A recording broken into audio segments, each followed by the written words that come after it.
Welcome to Real Life Teens. In today's episode, we're going to talk about smoking. We'll see how common tobacco use is among teenagers. We'll give you tips on how to quit smoking. We'll give you a realistic overview on the effects of tobacco. And you'll learn how addicting smoking can be. You're also going to learn how to get help if you need it. Let's deal with teens and smoking.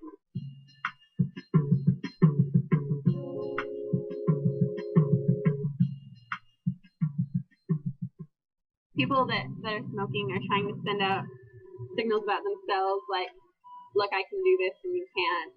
Almost maybe sometimes a rebel thing, or just like sophisticatedness. As sophisticated as smoking may seem, teenage smoking is a real problem. I know people who aren't able to quit smoking because they live on that. That's their life. They can't function with that.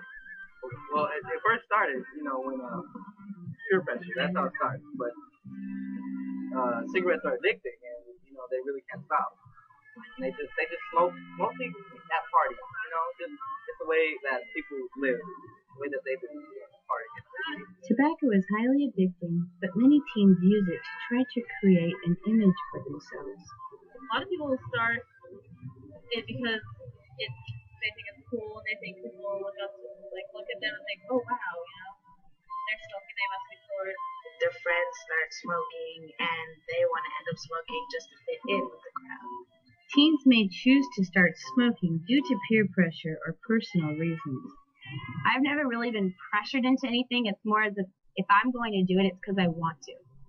It doesn't have anything to do with what other people say or what other people might think. It wasn't like my friends were sitting around me going, oh, try it. It was just an inner thing. Like, it was just inside of me, and it was just myself. In today's episode of Real Life Teens, we're going to discuss teen smoking. I have so many friends who started smoking just because if you have one cool person, that's the way into a group. And if they say, here, let's go have a smoke across the street or something. If you're so intimidated by them, you'll do it anyway. First, a little history. Let's go back a few hundred years. The weed known as tobacco has been part of history from the beginning of American colonization. The Native Americans introduced this ceremonial plant to early colonists who enjoyed its mysterious effect.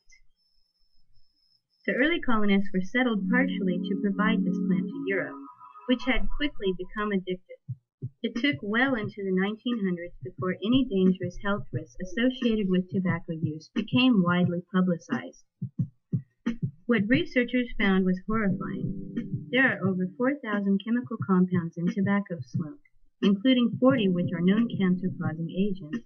Tobacco is a massive health risk for both users and secondhand sufferers of tobacco smoke. Chances are you know someone whose life has been taken by tobacco use.